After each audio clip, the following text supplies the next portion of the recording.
Salut tout le monde, c'est Carlos. Bienvenue sur la chaîne PC747. C'est le pilote Carlos. 747 avant de commencer à piloter le 777, je pilotais le 74. Au fait, ce 777 ici est en train de rouler vers Nagoya et j'attends pour le piloter jusqu'à Los Angeles. Alors, oui, comment le voyage a-t-il commencé pour entrer dans un triple? Eh bien, j'avais piloté le 74 pendant plusieurs années et c'était une bonne entreprise avec de bonnes personnes. C'était une entreprise non syndiquée. Yeah, et c'était un peu difficile parce que les périodes de repos et l'absence d'un emploi du temps m'ont vraiment épuisé avec le temps. Parfois, je peux voler, par exemple, de Los Angeles à Guam, avoir seulement 10 heures au sol à Guam, et ensuite nous repartons vers Dakota du Sud et ensuite vers Washington, D.C. Donc, le sommeil est une de ces choses qui, si vous avez un déficit, vous devez le rattraper quelque part. Et moi, au fil du temps, j'ai accumulé un déficit de plus en plus grand. Je partais pendant 18-17 jours, ce qui est une longue période, mais plutôt normale dans le monde alchimie du fret aérien. Et puis, je rentrais chez moi pendant 2 semaines, ce qui était génial. Il me fallait toujours environ 4 à 5 jours pour récupérer. Et plus je le faisais, pire ma condition devenait en ce qui concerne le manque de sommeil et l'épuisement. Et ma famille a commencé à exprimer ses préoccupations et ainsi de suite. Et j'étais aussi préoccupé, je veux dire. Je volais partout dans le monde. Et là, au soir, j'allais dans des endroits sympas. Voici Sydney avec ses oiseaux amusants que vous regardez en ce moment. Et me voilà sur un bateau de croisière dans le port de Sydney. Et de toute façon, ouais. Donc après un certain temps, la nouveauté de piloter un 74 a perdu de son originalité. Et j'ai décidé, vous savez, je vais vraiment essayer quelque chose. Quelque chose qui n'est pas si difficile. Et donc, j'ai passé un entretien avec une autre entreprise, Calita. Et j'ai fait une entrevue téléphonique avec eux. Il y a l'opéra. Le voyez-vous? En fait, il y a 2 opéras. Saviez-vous cela? Ce n'est pas un, c'est en réalité 2. J'ai donc passé un entretien téléphonique et ça s'est bien passé et ils m'ont embauché. Et je suis sorti et j'ai fait 2 semaines de la formation d'intégration de l'entreprise à Ypsilanti, Michigan. Et c'est un flot d'informations. C'était une combinaison de des informations spécifiques à l'entreprise. Beaucoup de paperasse était remplie. Nous étions également présentés au cockpit des avions en étant assis dans des simulateurs maquettes immobiles. Et nous pratiquions des choses comme les procédures de cabine, l'utilisation des checklists. Et pendant que tout cela se passait, nous recevions beaucoup d'informations sur l'entreprise, les procédures internationales, les procédures de ravitaillement, les calculs de performance, toutes sortes de règles et règlements. C'était beaucoup, mais il y avait plus. Nous avions également terminé un programme en Lakim sur les systèmes du 777 approuvé par la FAA. Nous devions, et c'était un programme de système couvrant tous les systèmes de l'avion. Ça aussi, c'est la vision de marque de choses à faire. Et cela a duré 2 semaines. Et nous avons collaboré avec d'autres camarades de classe pour étudier et réviser les checklists et des choses comme ça. Nous ne travaillions pas beaucoup les week-ends, nous faisions juste des révisions. Mais pendant la semaine, nous continuions à faire toutes ces choses. Calita a un programme de formation intéressant et plutôt cool. Il s'appelle AQP. Ce sont les procédures de qualification avancée. C'est une chose plus récente qui est apparue. C'est conçu pour augmenter les chances que les gens réussissent leur formation.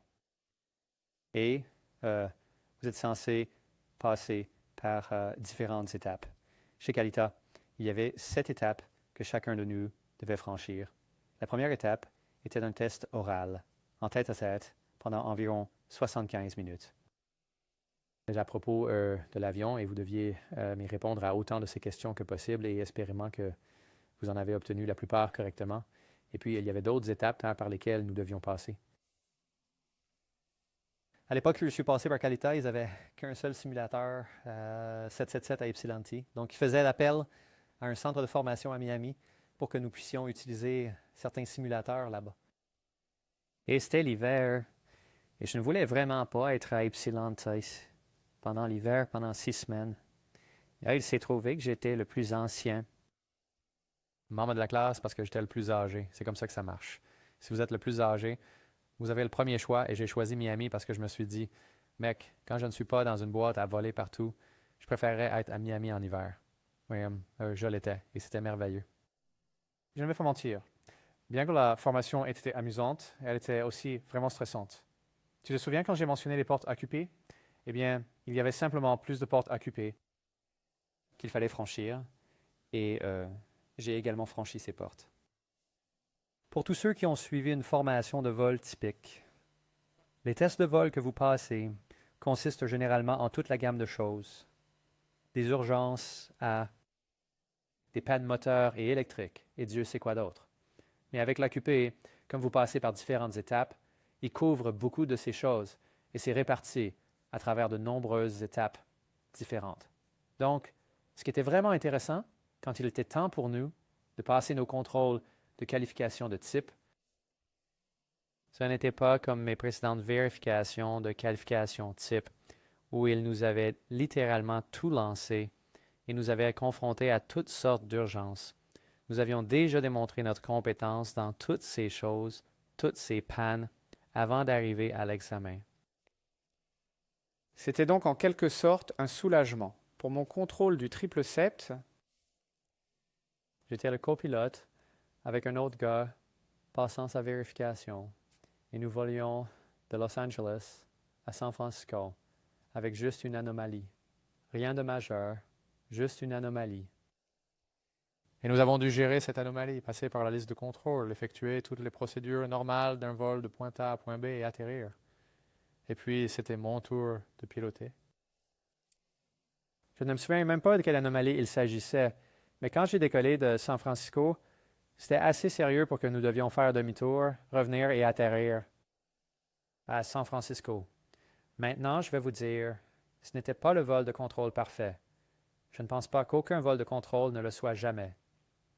L'erreur que nous avons tous deux commise à l'aller et au retour, c'est que ni l'un ni l'autre n'a remarqué pendant le roulage, avant le décollage, que les interrupteurs de répartition étaient en position activée. Eh bien, c'était le contrôle en vol et nous avons obtenu nos qualifications de type, mais nous n'avions pas terminé. Nous devions encore tous les deux finir l'expérience opérationnelle. C'est là que l'on sort avec les examinateurs en ligne. Mon tout premier vol d'expérience opérationnelle était de Los Angeles à Leipzig, en Allemagne. Et comme c'était ACMI Cargo, dans le 777, bien sûr, nous avons décollé à 3 heures du matin de Los Angeles. ce qui est normal pour le fret en général. Et l'instructeur était très minutieux, très bon et très exigeant. Et il me posait toutes sortes de questions sur les procédures et les politiques.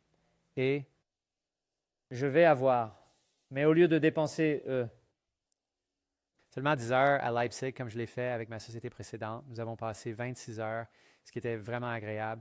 C'était un grand changement d'avoir une entreprise avec un syndicat, donc nous avions beaucoup plus de temps de repos. L'autre chose qui était vraiment agréable était Calita a 2 types de vols qu'ils font. Ils ont des vols charters, ce que je faisais avant, principalement dans le 74, mais parfois dans le 777. Et ce que je pilotais était le contrat DHL. En fait, 4 de leurs 777 étaient en fait sous contrat avec DHL. DHL en possédait un et nous faisions juste des vols DHL du fret programmé. J'en aurais de Los Angeles à Leipzig, à la même heure de départ chaque semaine, plusieurs jours par semaine. Il y en avait un autre de Hong Kong vers l'Australie et il restait là-bas pendant 3 jours, puis il revenait à Hong Kong. Il y en avait un autre de Leipzig à Hong Kong et il y en avait beaucoup d'autres. Donc, c'était vraiment, vraiment génial d'avoir un emploi du temps pour changer et cela m'a aidé. Alors, de Leipzig, nous sommes allés à Hong Kong et de Hong Kong, nous sommes retournés à Cincinnati. Et puis, j'ai aussi fait d'autres trajets. Parfois, je volais de Cincinnati à Corée, Incheon, Corée. C'était un long trajet. En fait, le tronçon le plus long que j'ai jamais fait était de Cincinnati à Incheon. C'était plus de 15 heures.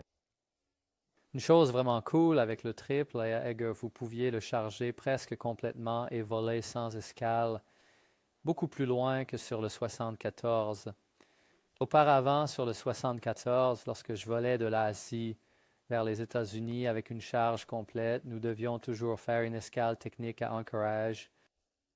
Et donc, c'était vraiment étrange de décoller d'Asie et de survoler Anchorage à chaque fois pour traverser les États-Unis sans escale. C'était génial. Ainsi, la formation initiale dure généralement plusieurs semaines à 1 mois et demi environ, voire plus pour quelques personnes qui prennent un peu de temps pour s'adapter, et ensuite vous êtes approuvé et vous êtes prêt. Et vous constaterez qu'une fois sur la ligne, vous volerez très peu parce qu'ils doivent former un tas d'autres personnes. Donc, vous aiderez beaucoup avec d'autres choses. Vous savez, le café, vous ferez des choses autour de l'avion. Vous savez, la ronde, l'après-vol, les papiers, toutes ces choses. Vous aiderez le capitaine autant que possible et le copilote en leur offrant des boissons, en réchauffant de la nourriture pour eux et des choses comme ça.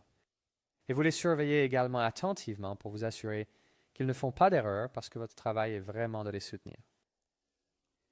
Quand vous les observez, vous devez faire attention à ne pas parler trop tôt. Vous devez leur laisser un peu de temps pour remarquer leurs erreurs avant de parler et de les soutenir. Cela a été une excellente expérience. Je remercie tant de personnes pour tout cela. Merci beaucoup d'avoir regardé. Bye bye.